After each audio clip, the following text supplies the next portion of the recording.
সারের কালোবাজারি রুখতে ময়দানে বিধায়ক। বাঁকুড়ার ইন্দাসে সারের দোকানে বিধায়ক। কালোবাজারি বরদাস্ত নয় বলে হুঁশিয়ারি। সারের কালোবাজারি নিয়ে সরব বিজেপি বিধায়ক। কৃষকদের ঠকানো বরদাস্ত নয় বলে তো। এই গত এক মাসের মধ্যে উনি মাল কিনেছেন, ডিএপি মাল কিনেছেন 1350 টাকা, মাল বিক্রি করছেন 1650 টাকা।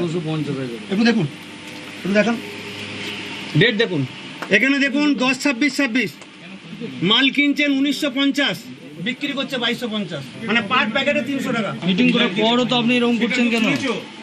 স্যার আমি খুব চাপে আছি, বাবার খুব শরীর খারাপ। আপনি এগুলো কি করে আপনি 300-400 টাকা কেন বেশি নিচ্ছেন? মানে যেগুলো ওরা ট্যাগিং দিয়েছে, গাড়িগুলো কি করে?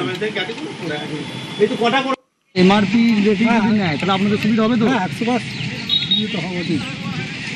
সরকার নির্ধারিত রেট বেঁধে দিচ্ছে, সেইটা নিলে আপনাদের সুবিধা হবে, তাই তো? খুশি তো? খুশি, হ্যাঁ ওই রেটটা যদি চলে। হ্যাঁ, এই ঠিক আছে। বস্তায় যে পিন রেট, ওই রেটের বাইরে 1 টাকাও যদি হয়, আমাদের লোকাল নেতৃত্ব আছে, একদম ওসিকে ফোন করবেন। আচ্ছা আচ্ছা ঠিক আছে, পুলিশ আছে, পুলিশকে ফোন করবেন যদি 1 টাকাও বেশি।